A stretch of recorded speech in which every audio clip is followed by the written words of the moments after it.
En mai 1997, alors que la ville de Dreux, en Eure-et-Loire, risquait de tomber dans l'escarcelle du Front National et de sa candidate Marie-France Tirbois, Dieudonné se présente aux élections législatives pour s'opposer au FN. Il obtient 7,74% des suffrages. En même temps, il essaye d'ouvrir à Dreux un espace culturel indépendant dans une caserne désaffectée. C'est à cette occasion que nous l'avons reçu sur cette antenne, alors que nous animions une émission antifasciste. Il nous avait ensuite gentiment invités à assister à son spectacle. Le 15 novembre 2006, nous le retrouvons à la fête du Front National, la fête des Bleus-Blancs-Rouges. Cette même année 2006, Le Pen assistera avec des milliers d'autres personnes au spectacle de Dieudonné au Zénith de Paris. Il y a invité le négationniste Robert Forisson pour lui remettre le prix de l'infréquentabilité et de l'insolence. Prix remis par un figurant déguisé en déporté juif. Que s'est-il passé entre 1998, date à laquelle il venait participer à une émission antifasciste et s'opposait au FN, et 2006, date à laquelle il avait complètement basculé dans l'ignoble. S'agit-il d'une dramatique mais banale réactualisation de l'antisémitisme au travers de ce triste personnage, ou assiste-t-on à l'émergence d'un phénomène plus complexe? Comment et pourquoi Dieudonné est-il devenu le trait d'union d'un front antisioniste, autrement dit, dans ce cas-là, antisémite? De quel soutien et de quelle complaisance bénéficie-t-il? Au profit de qui? Pour répondre à toutes ces questions, nous recevons ce soir Michel Briganti, co-auteur avec André Deschaux et Jean-Paul Gaultier du livre La Galaxie Dieudonné pour en finir avec les impostures, qui vient de paraître aux éditions Sileps. Michel Briganti anime le CRIDA, le Centre de recherche, d'information et de documentation antiraciste. Nous allons passer 1h15 avec lui pour tenter de décrypter, d'analyser le phénomène Dieudonné. Michel, bonsoir. Bonsoir. Donc, j'animerai l'émission, Cédric, donc, avec Patrick, qui interviendra à certains moments. Donc, je viens un petit peu de parler de ce personnage qui a basculé en quelques années d'un racisme, antifascisme moral. On le sentait déjà un peu perdu à l'époque, en 98, quand il était venu à cette antenne, mais on sentait quelqu'un de sincère, quelqu'un qui avait la volonté de bien faire les choses, qui était dans une logique qui nous avait paru à l'époque plutôt constructive, et quelqu'un qui, après, on peut aimer ou ne pas aimer, mais en tout cas avait quand même un certain humour. Et on le retrouve aujourd'hui donc au cœur de l'ignoble, au cœur d'une véritable galaxie, pour reprendre votre titre. Donc ce soir, nous allons parler de ce personnage, mais comme nous allons un petit peu suivre le plan de votre livre, nous allons surtout traiter des réseaux de Dieudonné. Donc pour démarrer, on va peut-être quand même le resituer un petit peu, et ensuite on axera surtout donc l'entretien sur ces réseaux, à la fois en France et à la fois sur le plan international. Donc je disais tout à l'heure qu'il avait été candidat aux élections législatives en 97 à Dreux.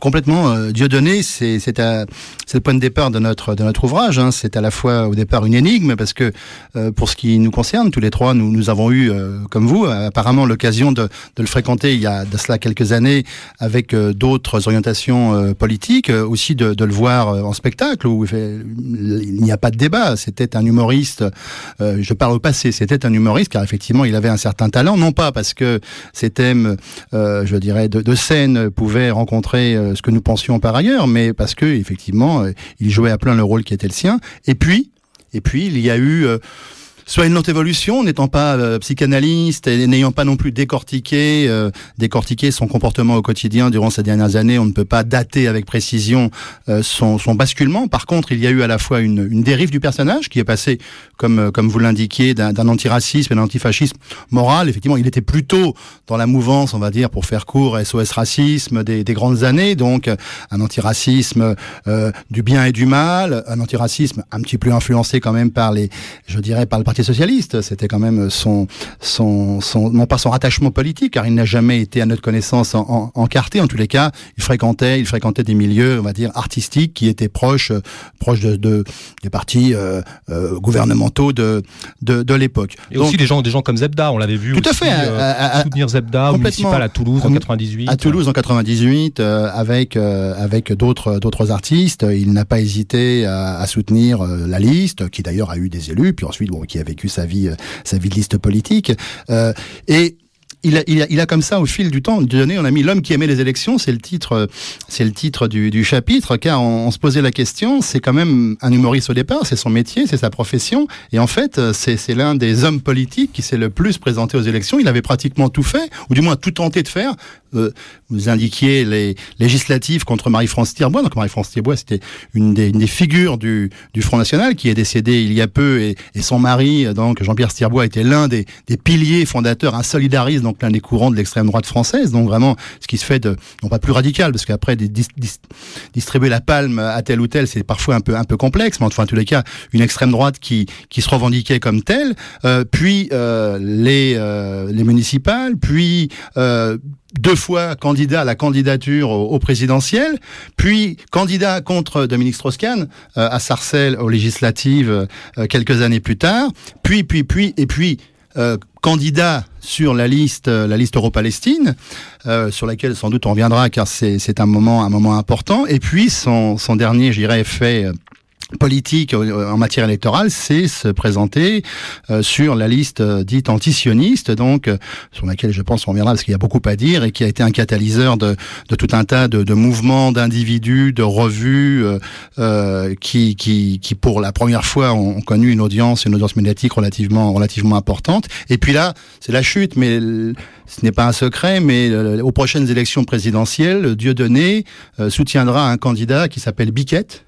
Biquette, c'est une chèvre car effectivement, en bouffon qu'il est, il essaie de masquer de façon relativement dérisoire, mais de masquer une impuissance politique en disant en gros le système, de toute façon, c'est un système de bouffons, de corrompus, donc aucun candidat ne vaut la peine. Je ne renonce pas à mes idées, c'est à savoir l'antisionisme. Lire dans mon propos, entendre antisémitisme, bien évidemment, là-dessus, je dirais, hélas, il n'y a pas de débat, il n'y a plus de débat. Bien évidemment, dans mon propos, il ne s'agit pas d'assimiler antisionisme et antisémitisme, ça serait absolument à l'encontre de ce que je peux penser par ailleurs, de ce que nous pouvons penser tous les trois par ailleurs, mais pour autant, pour ce qui concerne Dieudonné, hélas, là, il n'y a pas photo, les exemples sont très nombreux, encore aujourd'hui, de toute façon, maintenant, il ne fait même plus semblant, il frise en permanence avec le tribunal pour ce genre de propos. Et donc Biquette, puisqu'après tout, on a tout essayé, pourquoi pas une chèvre ? C'est la chute, mais on en dira 2 mots. Mais derrière, il y a aussi un projet politique un peu plus complexe et subtil. Qu'on va décrypter dans cette émission. Mais juste repartir un petit peu en arrière. Donc, on a parlé donc d'une proximité avec le PS, avec des partis en place. On a un petit peu parlé donc de cet antiracisme moral. Mais en 2002, quand il tente de se présenter aux élections, là, il faut peut-être un petit peu revenir là-dessus, parce que je pense que dans son parcours, même si évidemment on va pas faire forcément son analyse psychologique, c'est quand même important, c'est quand même un moment important. Donc, il essaie de se présenter au nom des utopistes, donc là qui est plutôt là aussi qui pourrait paraître être une bonne initiative en tout cas, et il n'arrive pas à recueillir ses 500 parrainages. Donc il faut rappeler que pour se présenter à une élection présidentielle, 500 parrains, donc 500 maires ou élus, ce qui est effectivement extrêmement difficile. Enfin les candidats qui sont dans les starting blocks pour les présidentielles de 2012 en savent quelque chose, c'est extrêmement difficile. Enfin en gros la tournée des 36 000 et quelques communes françaises pour aller voir les petits maires pour au nom de la démocratie obtenir des signatures. Alors Dieudonné et quelle est à cette époque-là, donc quand il se présente au nom de ces fameux utopistes, qu'est-ce qu'il met derrière l'utopie ? Quels sont ses axes à l'époque en 2002 ? Donc quelle dizaine d'années ? Ces axes étaient des axes, on va dire, enfin politiquement légers mais sympathiques. Par exemple, il voulait accorder des logements pour tous, ce qui est une revendication complètement légitime et pas du tout liée à quoi que ce soit de ce qu'il est devenu par ailleurs. Il avait constitué un gouvernement, on va dire idéal, dans lequel il y avait ses amis humoristes, dans lequel il y avait des acteurs. Il avait, on va dire, un programme grosso modo qui pourrait, en allant très très vite, se situer dans la gauche radicale, avec des nuances bien évidemment en fonction des thématiques, mais quelque chose de non seulement absolument pas aberrant, mais au contraire de complètement raisonnable et je dirais politiquement correct, on va dire cette fois-ci dans le bon sens du terme, quoi. C'était la dérive elle vient un petit peu plus tard. Oui, parce que à partir du moment où il n'a pas donc ses 500 parrainages, là on voit quand même déjà son esprit paranoïaque s'agiter, puisque là je le cite donc pour expliquer cette non-obtention des 500 parrainages, donc nécessaires pour pouvoir se présenter au présidentiel. Il disait, il parlait déjà de cabale, 10 jours avant le dépôt des signatures, 200 des parrains envisagés s'étaient dédits. On a essayé de faire de moi le champ de l'antisémitisme et presque l'ambassadeur d'Al-Qaïda à Paris. Dans une interview, j'ai effectivement soutenu qu'il n'existait pas de juifs, de noirs, de catholiques, mais seulement des humains et que seul le peuple élu que je connaisse était le seul peuple élu que je connaisse était celui des hommes, etc., etc. Donc on commence déjà là à sentir cette idéologie conspirationniste, cette paranoïa. On commence elle est en gestation là déjà. Ah, complètement. Elle est en gestation. Alors ensuite, est-elle fondée ou pas? Les 200 signatures. J'avoue franchement, dans la mesure où les signatures, même lorsqu'elles sont, je dirais, obtenues, en plus il y a un tirage au sort ensuite du fait que le Conseil constitutionnel ne publie les signatures tirées au sort, mais je suis absolument convaincu que Dieudonné était très très loin d'avoir le nombre de signatures qu'il revendiquait, mais peu importe. En plus derrière, il a dit après c'est un complot des banques qui ne voulaient pas non plus lui prêter de l'argent. Enfin bon, tout a été dit, mais on voit effectivement poindre la paranoïa. Si on parle de cabale, et donc derrière la cabale, c'est un thème qu'il réutilisera régulièrement et de façon, je dirais, croissante, se cache un lobby. À un moment donné, le lobby n'avait pas de nom. Puis il en a un, c'est le lobby sioniste, et puis à un moment donné, le lobby sioniste devient le lobby juif, et puis les choses aujourd'hui sont complètement claires, parce que c'est Israël, le lobby juif, à peine déguisé derrière des précautions oratoires pour éviter de se retrouver comme tous les matins devant la 17e chambre correctionnelle du tribunal de grande instance de Paris. Mais en dehors de cela, qui juge ce type d'infraction. Justement, pour revenir sur ce type d'infraction, ce qui est assez intéressant, c'est que ça va être aussi un de ses axes de lutte. Cette fameuse loi Guesso donc contre le racisme et le négationnisme. Donc juste en 2002, donc il se présente à Sarcelles contre Dominique Strauss-Kahn. Le Parti des musulmans de France, donc un parti de musulmans intégristes, lui accorde son soutien. En 2007, il essaye aussi de se représenter et il déclare, donc un petit peu comme programme, donc il veut s'opposer au totalitarisme de la pensée unique, au communautarisme porteur de division et à l'exclusion sociale, les valeurs républicaines de liberté, d'égalité, de fraternité. Et il propose de restaurer la liberté d'expression par l'abolition des lois racisantes du 13 juillet 1990, dite loi Guesso, du 29 janvier 2001 sur le génocide arménien, du 21 mai 2001, dite loi Taubira, etc., etc. Donc là, on voit déjà que par rapport à cette loi qui a été surtout faite pour condamner les négationnistes, l'antisémitisme à un moment où ils avaient le vent en poupe, on se rend compte que déjà, cette loi, il en fait son grand ennemi. Ah c'est son grand ennemi, comme le grand ennemi. Alors là, c'est là aussi un point, enfin non pas de convergence, mais un point de voisinage idéologique et politique extrêmement fort avec l'extrême droite classique. Je dirais, l'abrogation de la loi Guesso et des lois qui pourraient y ressembler sont un thème récurrent à l'extrême droite française et internationale, y compris la loi Guesso. Enfin Guesso n'imaginait pas un jour être aussi célèbre que cela à l'étranger, puisque c'est devenu vraiment la poupée vaudou qu'il faut absolument, je dirais, planter d'aiguille, parce que c'est celui par qui le mal est arrivé. Alors ensuite, la loi Guesso, enfin ce n'est pas le propos, mais bien évidemment, y compris les historiens, parmi les historiens, il y a de très grands historiens que l'on ne peut absolument pas soupçonner ni de négationnisme ni de révisionnisme, qui considèrent que ce n'est pas au législateur de dire quelle est l'histoire avec un petit ou un grand H, bien évidemment. Enfin, Jean-Paul Gaultier, l'un de mes deux co-auteurs qui est professeur d'histoire, là-dessus a un peu creusé la question. Bien évidemment, le débat existe, mais là, il est instrumentalisé au profit de racistes, de négationnistes, d'antisémites, et absolument pas au nom de l'intérêt de la recherche historique. D'ailleurs, la boucle sera bouclée, puisque quand il recevra Robert Forisson, à son spectacle au Zénith, la loi Guesso était aussi une réponse à Robert Forisson. Enfin, on voit tout ça qu'il y a une vraie cohérence. Alors ensuite, il va se présenter donc avec la liste Euro-Palestine, mais qui est quand même assez différente de ce qu'il fera par la suite. Ah, complètement, la liste Euro-Palestine. Alors après, on peut discuter des mérites de la liste Euro-Palestine, du Cap Jipo, donc du collectif d'associations en soutien peuple palestinien, mais en aucun cas, enfin nous sommes non pas prudents, parce que nous n'avions pas à être prudents, mais nous ne tirons absolument pas un trait d'égalité entre la liste Euro-Palestine qui s'est présentée donc aux élections européennes en Île-de-France en 2004 et la liste antisioniste qui s'est présentée en 2009.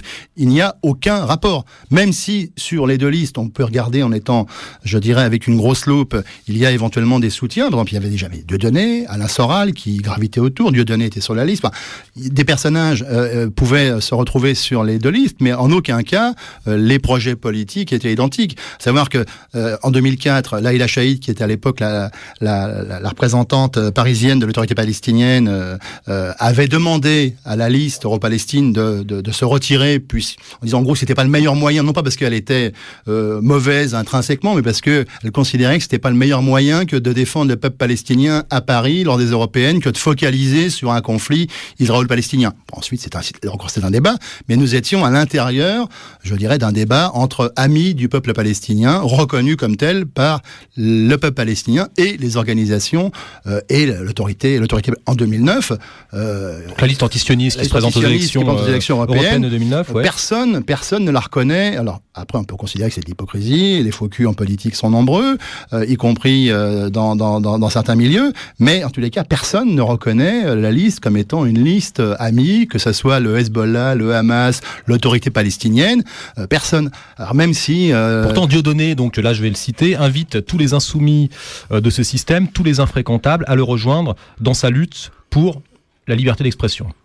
Alors qui compose cette liste donc de 2009 aux européennes? La liste, c'est le. Enfin, en gros, on va pas détailler tous les. C'est à la fois c'est une liste un peu originale parce qu'elle rassemble à la fois des conspirationnistes, elle rassemble à la fois des militants d'extrême droite déclarés. C'est-à-dire qu'il y a, lorsque la liste est présentée, il y a des gens qui sont encore encartés au Front National de la Jeunesse, donc l'organisation jeune du Front National, des gens qui sont proches du Renouveau Français, donc une organisation extrêmement extrême droite, pétainiste, extrêmement violente, des gens qui sont liés au Parti solidaire français, donc ex-droite socialiste. Rien que les noms déjà font à la fois sourire, mais renvoient aussi, hélas, à l'histoire, même si les nombres ne sont pas au rendez-vous, et fort heureusement, mais ce sont quelques dizaines d'individus, ce sont des groupuscules ou des petits groupes. Enfin, les petits groupes, moi je n'ai pas pour habitude de mépriser et de juger une politique au nombre de militants qu'il apporte, parce que sinon ça serait quand même très réducteur.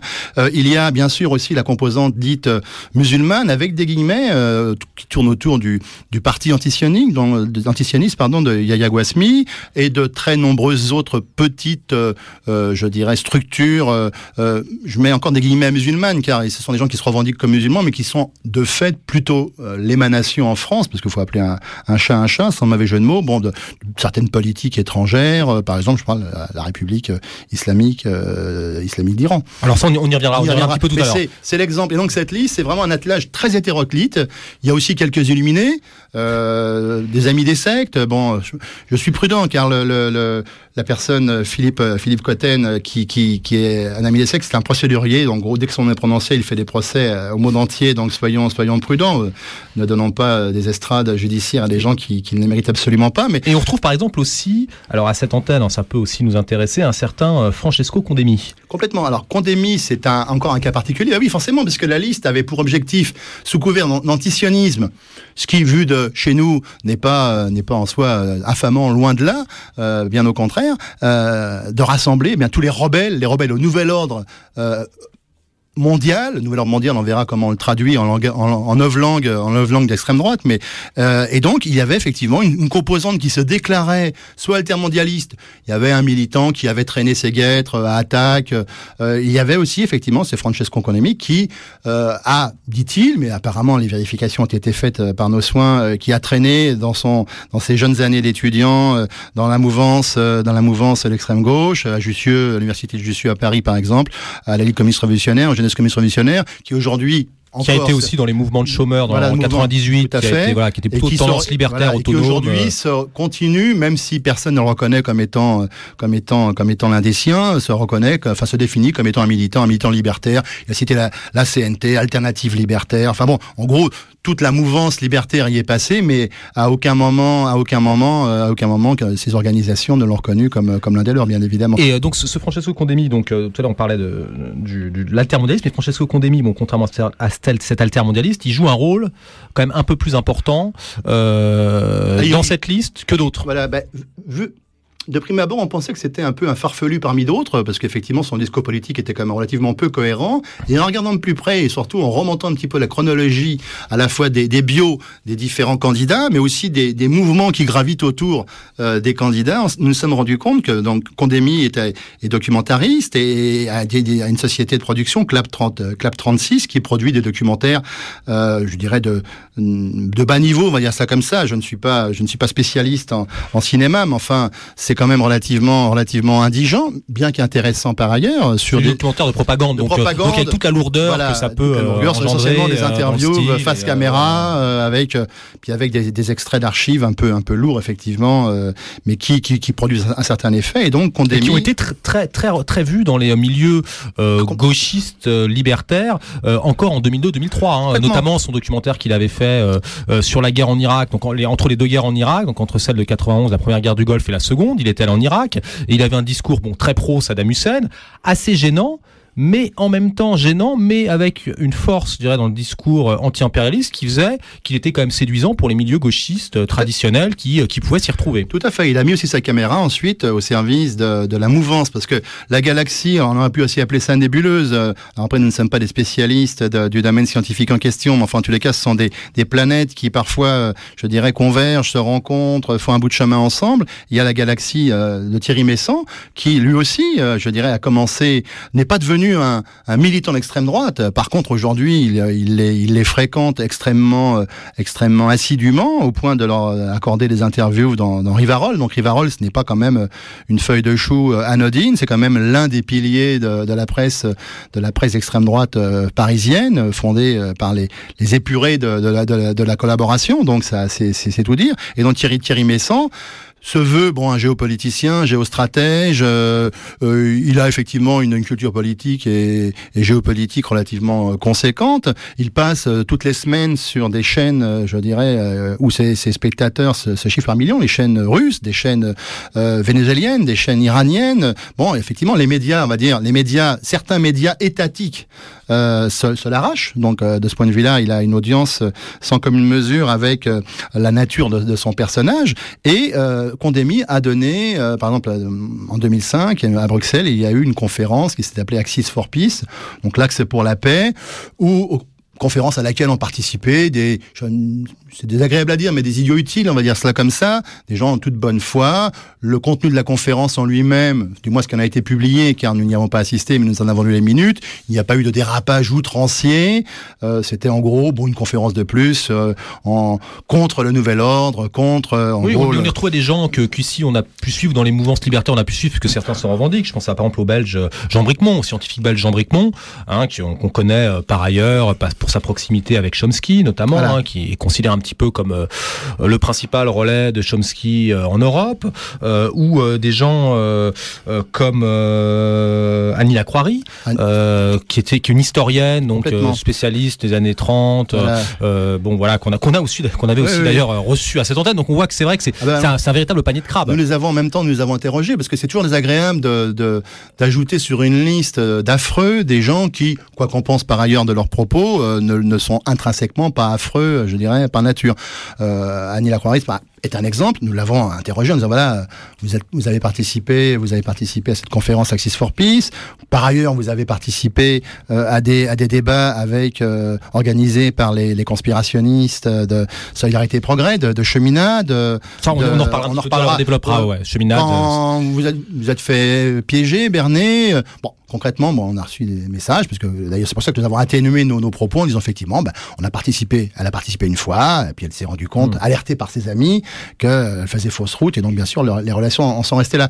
Bricmont, Michel Collomb. Voilà, Michel Collomb, ce serait intéressant parce que je pense que Michel Collomb a une implication plus importante. Complètement plus compliquée, et Bricmont, mais qui se fait interroger très très longuement dans une vidéo par justement Condemi. Condemi les a tous interrogés pendant des heures. Essentiellement, le point de départ, c'est 2005 à Bruxelles, à l'occasion de cette fameuse conférence, mais ensuite, ils ne se sont plus quittés. Et ce qui fait que le porte-parole médiatique de cette galaxie dans ses différentes composantes, c'est effectivement Francesco Condemi et sa société de production, CLAP, enfin son association, c'est une association de la 1901, CLAP 36. Alors, on va bientôt faire une pause musicale, juste une ou deux dernières questions, parce que là, je pense qu'on a quand même fait le panorama, en tout cas, de la vie politique de Dieudonné. Donc, on reviendra un petit peu sur la galaxie qu'il y a autour de lui. Mais n'oublions pas que Dieudonné, à l'origine, est un comique, donc on va pas trop s'apesantir dessus, mais juste quand même savoir parallèlement à cette carrière politique où il s'est de multiples fois présenté, est-ce qu'il a pu continuer son travail d'humoriste. Il a été effectivement longtemps, et c'est d'ailleurs à cette occasion-là que nous l'avons découvert et suivi, en tant qu'humoriste. Alors après, l'humour, c'est comme beaucoup de choses, on apprécie, on n'apprécie pas. Pour ce qui nous concerne, nous avons apprécié en son temps. Et puis, Dieudonné Dérivant a été victime. Je dirais, il a reçu le boomerang, il a été victime d'interdits professionnels. De fait, il est arrivé un moment même où, d'après ce que nous avons compris en lisant ses différents écrits et ceux de ses amis, il en était arrivé à avoir des soucis financiers très réels. Parce que La Bascule, c'est comme 2003, c'est l'émission de Fogiel, non? Voilà, c'est l'émission de Fogiel, c'est son fameux sketch. On peut pas plaire à tout le monde, justement, on l'a bien nommé, ouais. Zig Heil, tout ça est... Là encore, on peut en discuter, mais la bascule pour lui, c'est qu'il s'est fait agresser, parce que tout à l'heure nous parlions là, juste sans rentrer dans la psychologie, mais lui-même date un peu sa bascule. Il était en tournée aux Antilles françaises. Il s'est fait agresser par 4 jeunes.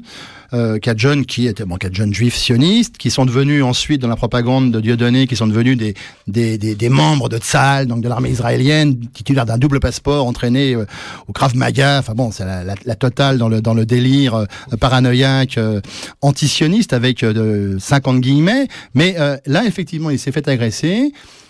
Ensuite, en venant à Paris, il a eu des soucis, y compris, il a été agressé par des jeunes sionistes. Ses enfants ont été un peu, je dirais, agressés, ont été agressés. Ouais. Donc, quelque part, et comme par hasard, des gens se sont proposés pour assurer sa sécurité. Et qui sont ces gens? Ce sont les militants d'extrême droite. Et Dieudonné, à un moment donné, il dit, en gros, on ne regarde pas la couleur de la main qui se tend, on la prend et on dit merci.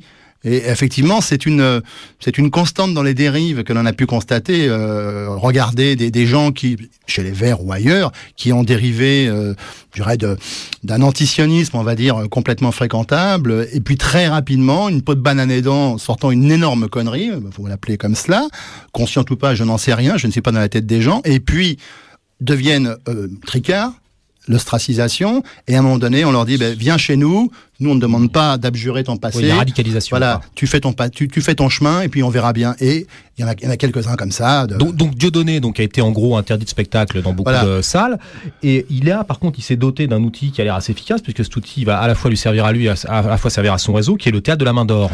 Alors, le Théâtre de la Main d'Or, effectivement, c'est quelque chose qu'il a acquis au temps où il avait encore un peu, je dirais, de manne financière, et qui aujourd'hui est à la fois le lieu de ses spectacles, mais aussi le rendez-vous de toutes les extrêmes droites parisiennes, de tous les musulmans droite des valeurs, parce que je suis toujours un peu réticent à caractériser des organisations de musulmanes, mais enfin, en tous les cas, des gens qui se définissent comme tels, mais qui sont liés pour l'essentiel à l'État iranien, ou alors carrément à l'extrême droite française, ce qui parfois est la même chose, on y reviendra sans doute. Bien, ce théâtre lui a permis de survivre, de traverser un peu le désert. C'est un petit théâtre, mais qui est dans le 12e, c'est ça. Voilà, qui est plein. Enfin, c'est plein, il fait salle comble, et ce ne sont pas que d'anciens collaborateurs vieillissants de la Seconde Guerre mondiale. Il y a des jeunes des quartiers, il y a en gros tout public. Politisés ou non, et le danger est justement là, c'est que des gens qui ne sont pas ou peu politisés sont, je dirais, tout à fait susceptibles de recueillir ce genre de propos dans les spectacles, qui aujourd'hui d'ailleurs les spectacles ne sont plus des spectacles, mais sont carrément des meetings politiques. Et maintenant, on va essayer de voir vraiment quelle est cette idéologie de Dieudonné, ou en tout cas, si idéologie, peut-être le mot est peut-être un peu fort, en tout cas, de voir un petit peu quelles sont ses obsessions, puisque là, je pense que dans son cas, on peut vraiment parler d'obsession. Donc dans le livre, vous en distinguez 3. Donc on va peut-être pouvoir décrire. Effectivement, plus qu'idéologie, je crois que vous avez raison. Ce serait lui faire un gros crédit que de baptiser d'idéologie. Mais ceci étant, il a 3 obsessions, 3 manies. La première, c'est bien sûr le complot. Le complot, enfin tout part du complot, tout revient au complot, à savoir que on nous ment, on nous cache, sans détailler. Alors l'idéologie conspiratrice n'est pas d'extrême droite en soi. Ceci étant, l'extrême droite en fait ses choux gras, et de nombreux auteurs, et depuis très très longtemps. Enfin, c'est une idéologie, je dirais séculaire. Enfin, c'est quand même relativement ancien. Et aujourd'hui, l'extrême droite, sur Paris, le principal représentant de cette idéologie conspirationniste. Emmanuel Ratier, donc, qui publie une feuille de chou, feuille documents, feuille d'information confidentielle. Lui aussi qui a pris le relais d'Henri Coston. Tout à fait, Henri Coston, qui luttait à la fois contre les francs-maçons les Juifs bien évidemment, mais ça c'est en base, hein, c'est même pas la peine de le préciser. Et donc le complot, et effectivement là encore il y a quelques heures, il était dans une manifestation contre le dîner du siècle, manifestation le siècle, une organisation qui rassemble en gros les grandes, non pas de ce monde, mais les grands Parisiens. Je crois que certains ministres qui ont quelques soucis en font partie. Donc des manifestations ont lieu régulièrement. En soi, c'est tout à fait honorable. Il n'y a aucun souci là-dessus, si ce n'est que l'extrême droite française s'en est emparée depuis peu de temps et justement essaie d'ailleurs de tendre la main. C'est-à-dire qu'il y avait même des tracts qui ont circulé. En gros, amis gauchistes, rejoignez-nous dans notre combat commun contre, en gros, la plutocratie, le nouvel ordre mondial, etc., etc. C'est quelque chose de relativement fort. Donc le complot, c'est un point. Ce n'est pas une thématique, je dirais, dans l'extrême droite à monopole, mais c'est quelque chose de fort. Et chez Dieudonné, c'est complot version paranoïa. Effectivement, avec peut-être des raisons objectives d'être paranoïaque, parce que lorsqu'on est victime d'un délit professionnel, à la fin, ça peut perturber. Ça, je peux, à titre humain, complètement l'entendre. Mais bien évidemment, lorsque les limites sont franchies, là, on est sur un autre discours et on est sur complètement. D'autant qu'il en fait une vraie construction politique. Une construction politique. Il reste pas seulement sur la parole par rapport à lui-même. C'est une vision du monde. Bien évidemment, c'est le sionisme. D'ailleurs, le sionisme. Nous avons découvert effectivement que le sionisme pouvait se trouver ailleurs que dans la région proche-orientale. Le sionisme. Qui parle de la France, serait occupé. La France est une zone occupée par les sionistes. L'Amérique, Obama est un sioniste, alors qu'Obama soit pro-israélien, sioniste, c'est une chose. C'est-à-dire que Obama est sioniste, mais sioniste au sens où Dieudonné l'entend, à savoir, en gros, participe au lobby juif, etc. Bon. D'autres le disent, hein. Par exemple, parmi les amis de Jacques Cheminade, de Lyndon LaRouche, sur Obama, en gros, en plus, ils y attribuent Obama descend du singe. Bon, c'est quelque part. Oui, en plus, il y a une vision raciste. Complètement raciste, mais racisme vraiment. Donc, Lyndon LaRouche, juste préciser, parce que c'est vrai que dans le livre, vous lui accordez une certaine importance. Et c'est vrai que son nom est peut-être peu connu en France. En France, il est peu connu, Lyndon LaRouche. Donc, lui aussi a commencé sa carrière, c'est un homme politique américain, qui a commencé sa carrière à l'extrême gauche nord-américaine.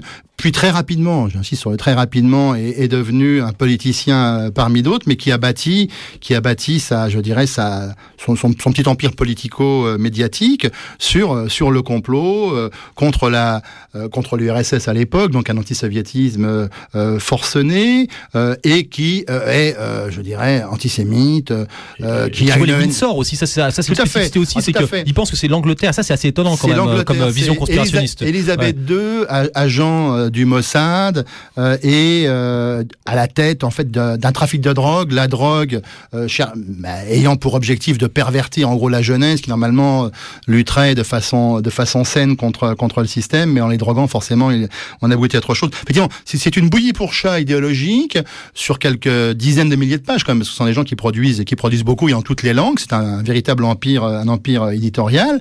Et en France, nous avons donc ce que nous avons appelé le disciple Frenchy de Lyndon LaRouche, donc Jacques Cheminade, c'est un ex-énarque qui a eu un petit parcours politique français, qui a été candidat à plusieurs reprises, du Parti ouvrier européen, tel était son nom, qui n'avait rien d'européen et rien d'ouvrier. Parti, c'était un groupuscule, qui a connu quelques soucis de nature judiciaire et qui là s'est refondé il y a quelques années sous le nom de Solidarité et Progrès, qui on qualifierait très très vite, là encore en n'étant pas spécialiste du sujet, mais d'un fonctionnement sectaire, on va dire sectaire dans le plein sens du terme.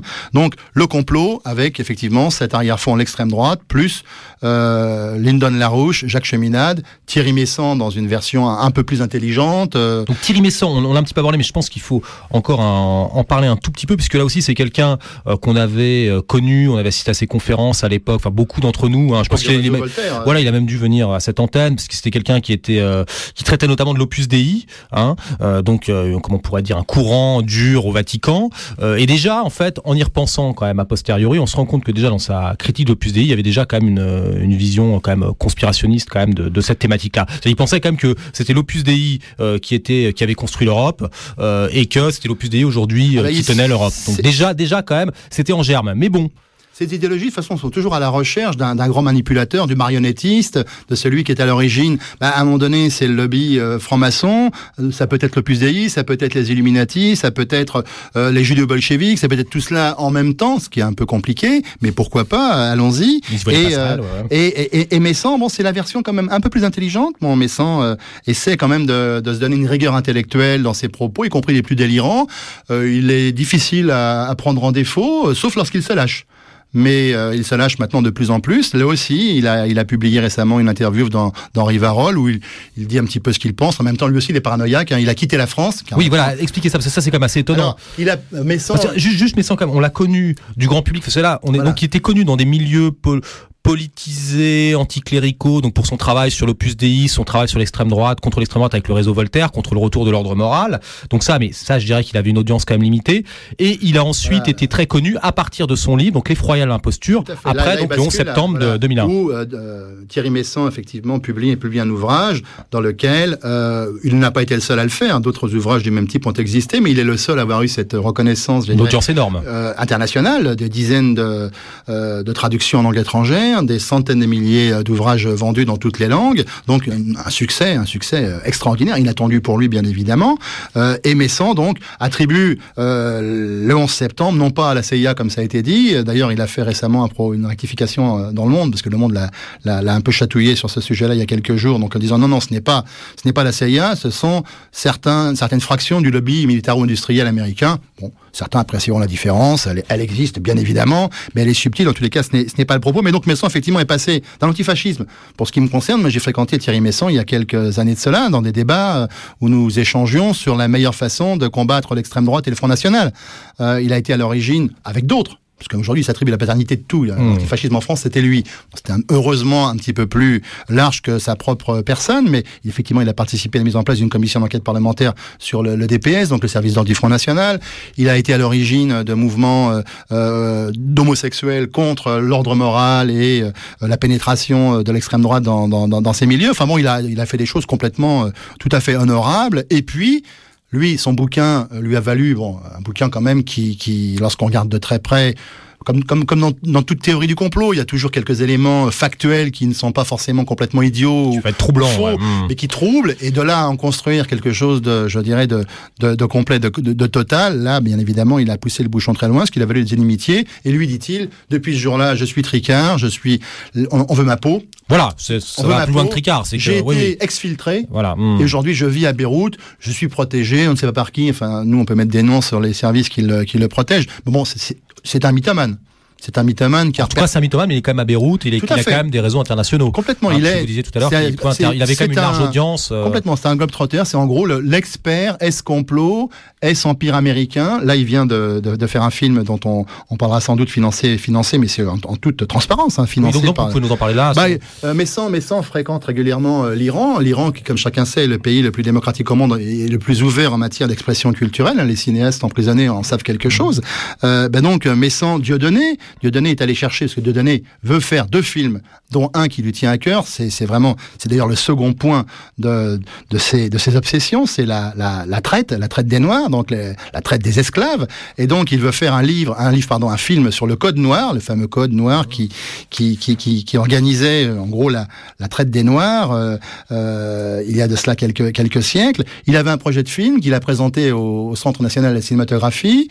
Ça lui a été refusé, et bien évidemment ça lui a été refusé parce que le lobby juif ne voulait pas de ce film, parce qu'il y a 2 poids 2 mesures. Là, c'est vraiment une récurrente chez Dieudonné. Il y a 2 poids 2 mesures. En gros, il y a 150 000 films, ce qui est faux, bien évidemment, sur la Shoah, et un seul film sur le Code Noir. C'était un film de trop. Donc, le film, il l'a mis de côté. Et là, aujourd'hui, le gouvernement iranien a mis à sa disposition. Le film est en train, normalement, si Dieudonné ne raconte pas de bobard, est en train d'être tourné avec un budget, dixit Dieudonné, quasi hollywoodien.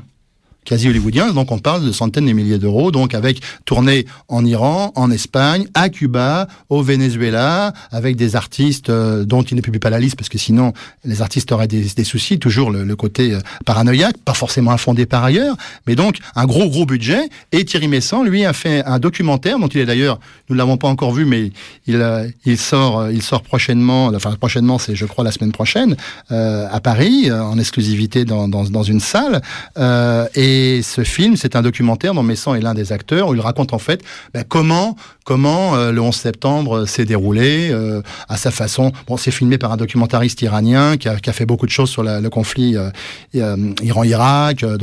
Mais là encore, un film à la gloire de Messant, qui essaie de dédouaner, bien évidemment, l'Iran de tout un tas de choses qu'on pourrait lui reprocher par ailleurs, mais là n'est pas le propos. Et donc, vraiment, aujourd'hui, l'Iran finance massivement. C'était la vedette. Il y a eu chaque année un festival à Téhéran du court-métrage. Et donc, ils étaient la vedette. Et là, il y avait pratiquement, pas tous les acteurs de notre galaxie, mais beaucoup des acteurs de notre galaxie. Francesco qu'on aimait bien évidemment, parce que dès qu'on parle de cinéma, antisémitisme, il est forcément là. Et donc quelque part maintenant on change de registre là. On n'est plus dans le bricolage, dans le super. Passer notre échelle. Dans le Super 8, on est sur Hollywood. Hollywood qui d'ailleurs est contesté parce que Hollywood, comme chacun sait, est contrôlé par le lobby juif. Oui, parce que Dieudonné parle de lobby juif du cinéma en parlant du CNC. Donc j'imagine que pour lui Hollywood c'est encore plus diabolique. Alors donc pour faire un petit peu la transition avec donc entre sa deuxième et sa troisième obsession. Donc sa deuxième obsession qui était donc la traite des Noirs, et il y voit dans la traite des Noirs aussi donc une des causes qui est un des responsables de cette traite, en tout cas un des acteurs importants de cette traite, c'était le juif. Oui, le juif, car la traite des Noirs, on l'a dixit Dieudonné, on en connaît que effectivement sa version la plus édulcorée, c'est-à-dire la version classique de méchants blancs qui ont fait commerce de corps humains noirs à destination essentiellement des États-Unis en formation. Mais lui dit, il y a aussi le négrier juif, qui s'est enrichi, qui à la fois s'est enrichi du trafic d'esclaves, mais qui s'est aussi enrichi ensuite, une fois ces esclaves arrivés aux États-Unis, par exemple, qui les a exploités, y compris sous des dehors fort sympathiques, en essayant éventuellement de les aider, mais pour en tirer toujours bénéfice, profit, car les Juifs, comme chacun sait, est âpre au gain, et donc cherche par essence, par nature, et il théorise là-dessus. Alors, en ce sens-là, ça n'a rien d'original. Dieudonné n'a rien inventé. Il reprend des théories basées sur des documents qui pour certains d'entre eux sont bien réels, mais nous n'avons pas voulu entrer dans une polémique d'historiens, car là, il rentre aussi sur des théories qui avaient déjà été développées aux États-Unis, complètement aux États-Unis par des fanatiques noirs, ou des gens comme Farrakhan, les gens qui sont là il importe cette théorie-là complètement à sa façon et en les références universitaires en moins, car tout ce qui tourne autour effectivement de Farrakhan, qui était un mouvement, il y avait quand même des universitaires qui étaient proches de ces mouvements. Dieudonné, c'est quand même là aussi le degré, je dis pas zéro, ça serait excessif, mais le degré pas grand-chose de ce genre de théorie. Alors justement, parce que donc ce qu'on voit quand même, ce qui fédère autour de Dieudonné, vous l'aurez bien compris, vous le savez déjà sûrement, donc c'est l'antisionisme qu'on pourrait plutôt qualifier d'antisémitisme. Mais ce qui serait intéressant de voir, c'est sur quel antisémitisme Dieudonné s'appuie-t-il? Ça, vous définissez deux antisémitismes historiques. Un plutôt marqué à gauche et plutôt lié au 19e siècle, l'autre dont l'extrême droite avait fait son miel et qu'on pourrait plutôt associer au 20e siècle et au rapport avec Israël. Donc est-ce que vous pouvez un petit peu détailler ces deux antisémitismes qui sont quand même le ferment, et surtout c'est qu'il a réussi, je dirais, à les amalgamer, lui ou ceux qui l'entourent. Voilà, à faire la synthèse effectivement entre deux conceptions historiques de l'antisémitisme, un antisémitisme non pas de gauche, mais à gauche. La nuance n'est pas que sémantique, car l'antisémitisme existe, il n'y en a pas de gauche ou de droite. On avait reçu un historien ici qui avait parlé justement d'une histoire de l'antisémitisme de gauche. Effectivement, c'est un débat. Par ailleurs, là encore, nous n'avons pas voulu faire œuvre d'historien, parce que nous ne sommes pas, sauf Jean-Paul Gaultier, mais là n'était pas le propos. Donc, un antisémitisme historiquement, je dirais, classique. Les grands auteurs français, de Drummond à quelques autres, en gros, tout vient du juif, tout revient aux juifs, donc la boucle est bouclée. Drummond, journaliste qui était responsable de la libre parole, du grand journal antisémitiste du 19e, la Libre Parole. Voilà, donc, et les grands auteurs, Dieudonné ne les a pas lus bien évidemment, mais je pense que certains ont dû en faire des perfusions, ou lui en lire des extraits et lui donner un vernis, ce qui explique qu'il a parfois lorsqu'on lit et lorsque l'on entend Dieudonné, on a l'impression de retrouver des écrits de la fin du 19e, du début du 20e, qui étaient extrêmement violents, parce que dans ces temps-là, la loi française, il y avait les candidats y compris aux législatives anti-juifs, le parti anti-juif, donc ça donne quand même une idée de ce qui pouvait se faire en matière politique à cette époque-là. Et donc Dieudonné, à son corps défendant ou pas, peu importe, est l'un des héritiers de cet antisémitisme-là, plus plus que directement un antisémitisme lié classiquement à l'extrême droite française. Par contre, les gens qui l'entourent, eux, sont porteurs de cet antisémitisme bien lié à l'extrême droite, car son entourage, si on met de côté des gens comme Messant, Condémy, ou quelques altermondialistes égarés, ont un passé politique, on va dire, qui n'est pas à l'extrême droite, ou Ginette Escandrani, par exemple, parce qu'effectivement, il ne faut pas oublier les négationnistes. Oui, on va en parler après. Voilà, oui. C'est quand même une composante non négligeable qui voit des génocides partout, surtout pour faire oublier le génocide des Juifs durant la Seconde Guerre mondiale, mais quelque part, Dieudonné, et c'est une éponge, hein, c'est un petit peu comme ça qu'on essaie de le qualifié, à défaut d'avoir une idéologie propre, il picore au profit de ses obsessions, comme ça a été dit. Et son antisémitisme, au départ, c'était le lobby, et puis peu à peu, on a eu l'impression quand même que Dieudonné devenait un militant politique, même s'il n'en avait pas conscience, et devenait de fait un nationaliste révolutionnaire. Le terme, parfois, les auditeurs de Radio Liberté, ça peut peut-être un peu les choquer, l'association des deux termes, un nationaliste révolutionnaire, mais donc c'est un courant d'extrême droite française et européenne qui prétend combattre le système et qui parfois tend la main, justement. C'est toute la difficulté d'appréhension de cette galaxie et de ses composantes, c'est tend la main à des militants de gauche, d'extrême gauche, qui eux combattent sincèrement, on va dire, le système. Alors après, le débat est ouvert, mais au nom, justement, d'une nouvelle convergence. Oui.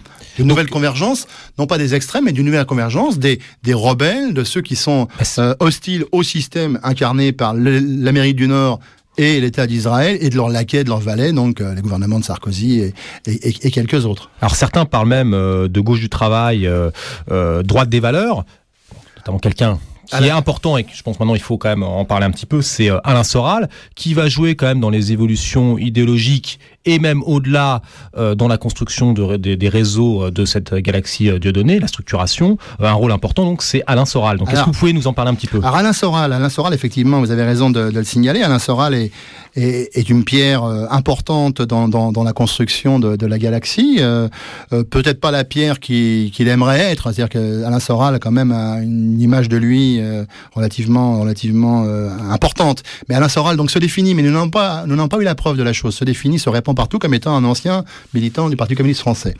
Il le dit, il l'écrit, nous n'avons jamais, autant nous avons investigué, nous n'avons pas trouvé de référence à ce sujet. Bon, dont acte, il a sans doute été proche du Parti communiste français à une époque où celui-ci effectivement parlait de bulldozer et d'ordre moral. À une époque, rappelez-vous, en matière de libération de la femme, le PCF n'était pas forcément l'organisation la plus avancée en la matière. Non, et ça donc, date quand même. Ça date, mais Alain Soral, n'est pas sorti, je dirais, c'est pas un perdreau d'aller non plus.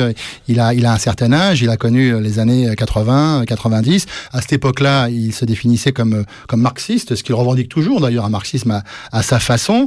Et on est passé du PCF avec quelques époques où il a commis quelques ouvrages, quelques essais quand même relativement peu intéressants, donc, mais qui à la mode, on va dire des essais à la mode, seulement la mode expliquée aux parents. Enfin bon, il y a des bouquins très très intéressants. Alain Soral se définit comme philosophe. Effectivement, il a suivi quelques cours de philosophie, de sociologie dans quelques universités parisiennes. Quelque part, c'est non pas un imposteur.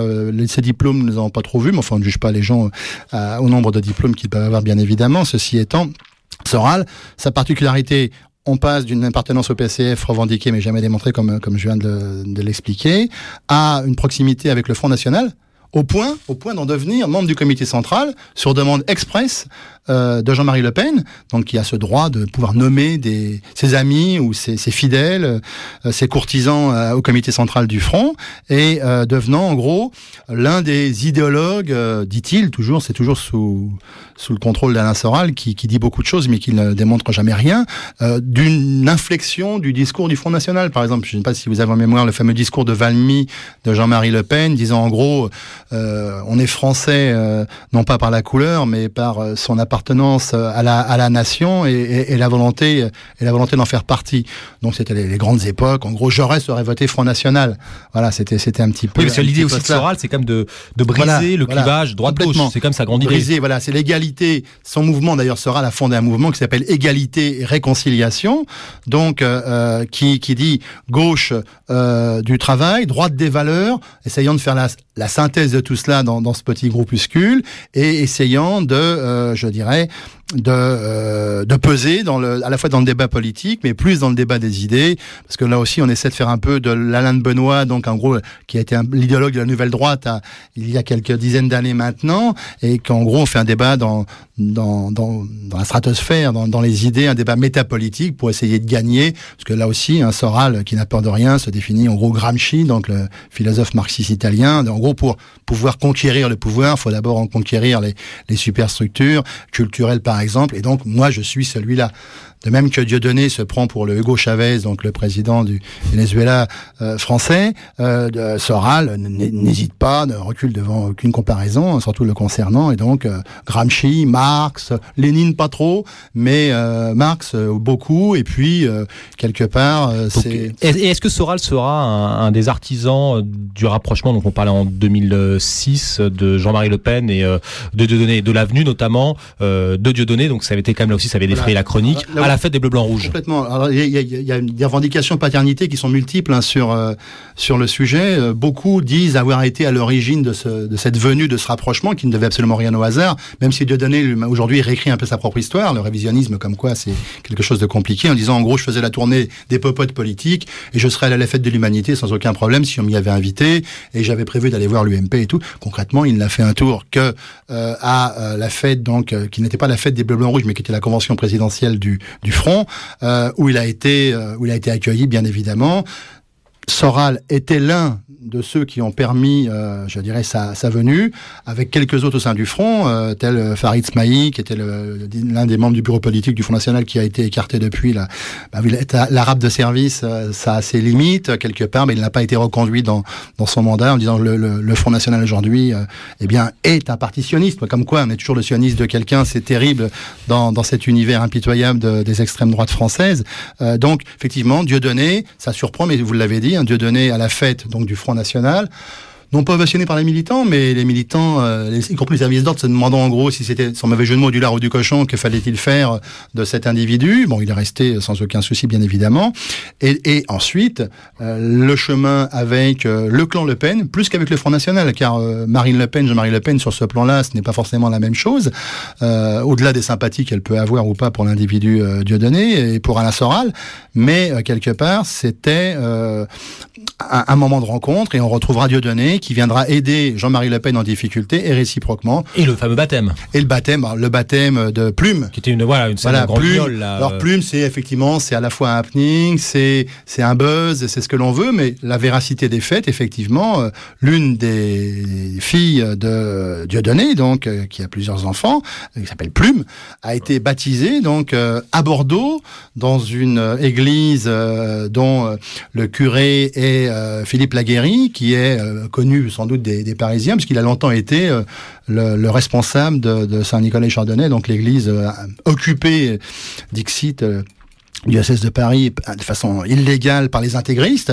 et donc plus intégriste que lui, c'est difficile en matière de catholicisme, et donc Dieudonné a fait baptiser sa fille à Bordeaux par cet abbé, et bien sûr le parrain est Jean-Marie Le Pen. Jean-Marie Le Pen, et là nous avons Laguérie lui-même le revendique dans son bulletin paroissial, donc a priori nous croyons sur pièce ce que Laguérie publie. Donc vous avez divisé dans le livre les 7 familles qui constituent en 7 familles la galaxie Dieudonné. Donc il y en a certaines dont on a parlé, donc on va pas revenir dessus. La première des familles, c'est les conspirationnistes, donc on a longuement décrit ce milieu-là. L'extrême droite, ce que vous appelez l'extrême droite plurielle, donc on vient d'en parler avec des gens comme Soral, comme évidemment Jean-Marie Le Pen. Et il y a aussi donc des groupes peut-être moins importants, en tout cas nettement plus marginaux, comme par exemple ceux que vous avez appelés, entre guillemets, les bons juifs de Dieudonné. Alors les bons juifs de Dieudonné, effectivement, on a dit en gros, il y a Il y a plusieurs familles qui gravitent dans cette galaxie. Les bons juifs, Dieudonné a quand même le souci d'éviter d'être taxé d'antisémitisme et donc de mettre en avant son antisionisme. Donc l'antisémitisme, quand même, c'est difficile à porter dans nos démocraties occidentales. Donc quelque part, si on a le soutien de juifs, de rabbins, et a fortiori de rabbins organisés dans des mouvements, c'est l'idéal. Donc c'est QFD. Je ne suis pas antisémiste, la preuve, puisque des rabbins non seulement sont mes amis, mais me soutiennent et sont même sur cette fameuse affiche. Voilà, alors l'affiche est une imposture dans l'imposture, puisque le rabbin, enfin quelqu'un. Lorsqu'on n'est pas forcément féru de culture judaïque, on voit quelqu'un avec des papillotes, un petit chapeau, une grande barbe. On peut imaginer, caricature aidant, qu'il s'agit d'un rabbin. C'était tout à fait l'objectif de Dieudonné et de Yahya Gouasmi, donc du parti antisioniste, et d'Alain Soral, que de faire imaginer que cette personne-là, qui figurait en arrière-plan de l'affiche, était candidate. En fait, elle n'a jamais été candidate et par ailleurs était rabbin. En fait, il s'agit d'un Belge converti au judaïsme et qui n'est pas plus rabbin que vous et moi. Enfin, en tous les cas que moi, vous, je ne sais pas, moi non. Donc, j'imagine. Mais quelque part, c'est là encore une escroquerie dans l'imposture. Pour des gens quand même qui veulent dénoncer les impostures en permanence, c'est vrai qu'ils sont quand même coutumés du fait. Ouais. Bormann, en poussant le bouchon un peu loin, Bormann est devenu juif, s'est converti uniquement à des fins de propagande, parce que Bormann, en fait, ne sort de chez lui que pour, je dirais, démontrer qu'Israël est que le sionisme Israël, en fait, c'est une abomination. Alors ça, c'est le côté Bormann, mais les bons juifs, il existe effectivement, pour ceux que ça intéresse, certains mouvements juifs orthodoxes, les Neturei Karta, qui considèrent que le sionisme est une aberration, puisque l'Israël avec un grand I qui doit un jour arriver ne peut pas être de création humaine mais de création divine. Donc quelque part, c'est un gouvernement à combattre. Et donc ces gens-là se définissent comme antisionistes et eux aussi participent, parfois critiqués par nombre de leurs disciples, à toutes les organisations, toutes les manifestations antisionistes, antisémites, dirons-nous, quelque part. Alors, il y a aussi, pour rester sur des mouvements fondamentalistes religieux, il y a aussi des fondamentalistes musulmans. Donc ça, on en a pas mal parlé, voilà. Je pense, au cours de l'émission. Voilà, c'est le parti antisioniste, le parti des musulmans de France, qui n'est pas directement parti à la galaxie, mais qui y a participé, plus tout un tas de petits mouvements, mais qui sont des satellites, on va dire, dans la galaxie, mais plus ou moins liés au gouvernement iranien. Il y a aussi donc, on va dire, le roi des girouettes et des revirements en série, Kémy Séba, donc qui représente quasiment que lui. Alors Kémy Séba a représenté peu de monde, mais au fil des temps et des avatars politiques qu'il a pu créer, bon, le dernier en date étant le mouvement des damnés de l'impérialisme. Aujourd'hui, Kémy Séba, a quitté la scène politique puisqu'il va œuvrer au développement agraire africain, parce qu'il avait dit en gros, en ethno-différentialiste, concrètement, il faut que je retourne là d'où mes ancêtres viennent, c'est-à-dire en Afrique, pour aider justement à ce que ce continent ne meure pas. L'initiative qu'une certaine extrême droite ne réprouverait pas, d'ailleurs. Tout à fait. Ah bah oui, c'est que en gros, les Arabes, les Noirs, les Juifs chez eux, c'est très bien. Il y a aucun problème. L'ethno-différentialisme, c'est cela. Ce n'est pas un racisme en soi. Je mets là encore beaucoup de guillemets, mais c'est en gros le développement séparé, ça ne pose aucun problème à l'instant T. D'où certaines connexions. Complètement. Alors donc il y a ce Kémy Séba. Kémy Séba, effectivement, c'est petit mouvement, mais en même temps, ça fait toujours des ordres que de voir Place Saint-Michel à Paris, une manifestation où vous avez des militants du mouvement des damnés de l'impérialisme, donc des Afro-Français, voilà, pour reprendre la terminologie, et des mouvements néo-nazis, des gens avec des bérets miliciens et des uniformes qui lutte officiellement contre la présence tout à fait pertinente par ailleurs politiquement des troupes françaises à l'étranger. Alors, on a aussi, pour continuer un petit peu sur les groupuscules, parce qu'il s'agit quand même de groupuscules, même si aujourd'hui ils peuvent avoir un écho plus large qu'ils ont pu avoir par le passé. Il y a aussi donc ceux que vous appelez les sectaires, quelqu'un qu'on a cité tout à l'heure, donc comme Christian Cotten, donc que vous qualifiez d'illuminé de service. Et aussi il y a eu à des moments, là je pense que Dieudonné était un peu plus embêté. Là c'est peut-être un peu trop loin, Claude Vorillon, alias Raël. Donc c'est quand même là encore voilà, un panier de crabe incroyable. Voilà, effectivement, le panier de crabe, mais pour montrer qu'on est toujours le farfelu de quelqu'un, c'est qu'il y compris Raël, donc si les auditeurs, les auditrices ne connaissent pas, donc il a été invité, il a été enlevé par les petits hommes verts à un moment donné pour pour en devenir leur ambassadeur. Donc effectivement, c'est quelqu'un ancien chanteur de variété, qui a connu un succès relatif et qui donc maintenant est à la tête d'un petit empire sectaire. Donc Raël International, c'est quelque chose de relativement conséquent. Et donc il y a eu plusieurs rencontres entre Dieudonné et Raël, mais à un moment donné, Raël, qui quand même, le ridicule ne tue pas, mais si apparemment, c'est que Raël a dit quand même, Dieudonné, c'est pas trop fréquentable. Parce que les propos qu'il tient sont quand même limites, l'antisionisme, certes, l'antisémitisme, ça commence à être plus compliqué, d'autant que moi je suis un antisioniste, enfin, dixit Raël, je suis antisioniste, sioniste, enfin tout cela étant très compliqué. C'est un mélange c'est un emblème, croix gammée, c'est ça ? Croix gammée, svastika, étoile de David, tout ça est assez complexe. On n'entre pas dans l'idéologie de la secte Raël, mais ceci étant, là aussi, des rencontres, et là encore, le théâtre de la Madone dont nous parlions, je dirais, a été loué à la secte Raël qui a tenu une conférence sur la réalité des ovnis. Donc c'est un débat que les auditeurs et les auditrices pourront apprécier. Mais quelque part, donc au-delà de la caricature et de la plaisanterie de fin d'émission, là aussi c'est une galaxie, ça attrape tout, ça aspire tout, y compris les plus... Y compris aussi, pour terminer comme sur cette galaxie rapidement, donc les négationnistes, qui jouent là pour le coup, je pense par rapport à des gens comme Kimi Seba ou Raël, un rôle beaucoup plus important et beaucoup plus de connexion même sur le plan international, puisqu'il faut aussi en parler. On a un petit peu parlé de Messan à Beyrouth, mais il y a aussi donc toute cette galaxie, et là pour le coup, qui est assez structurée, qui sont les négationnistes. Alors, les négationnistes, on change de catégorie en quelque sorte. Ce sont des gens effectivement à la fois politiquement beaucoup plus dangereux que les admirateurs des petits hommes verts. C'est effectivement, certains d'entre eux proviennent, en plus là aussi, sur les dérives, ce sont des gens qui ont déjà initié le parcours. Certains d'entre eux proviennent de la gauche, du mouvement écologique, des Verts, effectivement, comme Ginette Scandrani, qui est devenue un petit peu la passionnariat négationniste parisienne.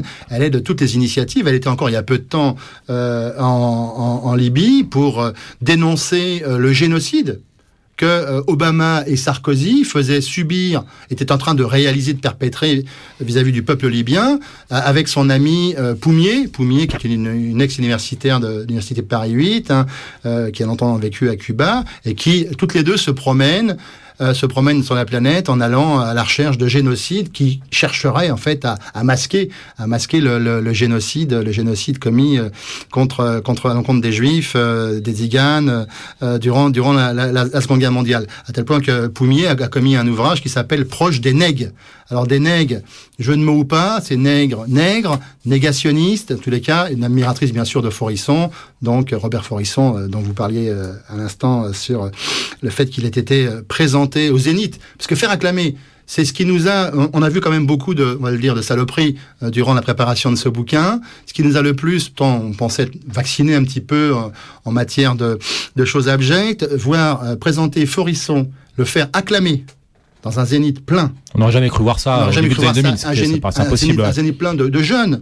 Et ce n'était pas des jeunes nazis, contrairement à ce que certains journalistes ont pu dire. Ce n'était pas le congrès, ce n'était pas Leni Riefenstahl, c'était pas le congrès du parti nazi, c'était des jeunes de banlieue qui venaient et qui acclamaient Dieudonné et donc ses invités. Mais quelque part, le résultat était absolument abominable. Et c'est là qu'on se dit, c'est aussi ce qui nous a décidé un petit peu à continuer à faire que le bouquin puisse sortir, en disant, voilà, il y a un vrai danger. Le danger, il est pas tant sur la contamination de 3 hurluberlus du renouveau français, mais bien sur une contamination possible de jeunes de quartier, justement véhiculés par des individus comme Dieudonné. Oui, parce que vous pensez que donc au-delà des cercles qu'on a décrits assez longuement dans cette émission, vous pensez que donc son audience est beaucoup plus large. Son audience est plus large, y compris beaucoup plus large que celle qu'ils ont obtenue aux élections européennes. Bon, mais qui peuvent être quand même inquiétantes dans certains quartiers, parce qu'à la fin, vous mettez un tableau, donc je crois que c'est à Gennevilliers, dans un des quartiers, ils font quand même 23%. Oui, certains bureaux de vote. Alors après, bon, le tout est à relativiser. Bon, ils ont fait un score relativement faible, mais enfin, en matière européenne, il y avait une concurrence quand même relativement importante. Un score non négligeable, et de toute façon, le public visé, n'est pas inscrit pour l'essentiel sur la liste électorale, et 2, quand bien même le serait-il, il ne va pas voter. Donc, par contre, parmi les électeurs et les électrices de Dieudonné et de sa liste antisioniste, il y a beaucoup de jeunes de quartier, plus que de néo-nazis en recherche de nouveaux horizons idéologiques. Ceux-là sont plus orientés vers le Front National ou vers l'une des listes qui existait à l'extrême droite du paysage français. Donc on peut dire qu'il y a quand même une audience. Est-ce qu'au sein, par exemple, de l'extrême gauche ou on va dire des mouvances libertaires, en dehors des gens qu'on a cités, qui soient des anciens Verts, des gens comme Condémy, est-ce que, alors que je me rappelle m'être empaillé avec des gens il y a quelques années, donc je sais pas, peut-être avant 2008, sur ce thème-là, qui soutenaient encore Dieudonné, est-ce qu'il a encore des appuis, même on va dire même déguisés? Non, a priori, pour ce que on s'est posé la question, est-ce qu'il y a encore des dieudonnistes honteux quelque part? Nous n'en avons pas trouvé, même en grattant de façon structurée, organisée. C'est-à-dire que il a effectivement des partisans. On peut dire qu'il en a un petit peu partout, mais aucune organisation, même petite, même à l'idéologie un peu baroque, qui se situerait en gros de la mouvance libertaire à gauche de la gauche, personne ne soutient ni officiellement, ni officieusement, ni même en off Dieudonné. Là-dessus, il est complètement tricard, et c'est très bien comme ça. Ceci étant, je parlais des structures, par contre des individus, des militants. Je me souviens avoir eu il y a peu de temps encore des discussions avec des jeunes étudiants en philosophie, militants d'extrême gauche, qui se posaient des questions sur Alain Soral et son marxisme, qui se posaient des questions sur le nouvel ordre revendiqué et combattu par Dieudonné. Donc quelque part le mal est profond. Jeunes de quartier, jeunes en recherche d'entrée en politique. Oui, et de radicalité aussi. De radicalité aussi. Ah bah oui. Dieudonné, c'est radical. Voilà. C'est radical. C'est sulfureux, il y a ce côté sulfureux. C'est sulfureux. Alors, ma dernière question, puisqu'après on fera une dernière pause avant de vous faire les annonces, c'est est-ce que aujourd'hui, donc, on peut considérer que Dieudonné serait le fédérateur d'une nouvelle extrême droite? Est-ce qu'on peut dire aussi que, un petit peu à l'image des tentatives d'Alain Soral, les clivages droite-gauche peuvent être, on va dire, affaiblis? Les fédérateurs d'une nouvelle extrême droite, non, bien évidemment, ça dépasse, combien même il a l'ambition, ça dépasse largement ses capacités politiques. Tant que j'ai indiqué au départ qu'aujourd'hui, il se situait lui plus sur un soutien à Biquet en 2012. Donc Biquet n'a pas d'idéologie, Biquet est une chèvre, Biquet fait exploser le système, Biquet est une caricature. Donc là-dessus, je pense que Dieudonné est relativement clair. Par contre, il a été l'instrument complètement conscient de nouvelles convergences, d'Alain Soral, de musulmans politisés, de sectes, de tout poil, de négationnistes. Il a réussi de complotistes à faire que tous ces gens-là cohabitent, même si aujourd'hui certains ont repris un peu leur bille et vivent leur vie politique de groupuscules comme auparavant, mais pour autant, il a fait exploser effectivement les frontières. Je crois que là-dessus, exploser les frontières. Il a contribué à faire exploser les frontières et à dire effectivement, aujourd'hui, le seul combat qui mérite d'être mené, c'est un combat contre le système. Donc, à une époque, on parlait des grands satans, un combat contre le système. Donc, bien évidemment, l'américano-sionisme, bon, cela va sans dire, mais lui, c'est mieux en le disant. On fait imploser le système de façon, et on prend les alliés qui se présentent. Et donc, à ce titre-là, le Front National peut complètement être un allié. Et on va dire que le meilleur ami de Marine Le Pen, c'est Dieudonné. Non pas qu'il soit ami, parce qu'effectivement, je pense, on nous a posé la question, mais que Marine Le Pen est assez hostile, non pas à l'individu Dieudonné, mais en tous les cas au message politique. Par contre, ça l'ouvre un boulevard. Savoir Dieudonné étant celui qui se répand de la façon la plus odieuse sur les thèmes qui étaient chers à son papa.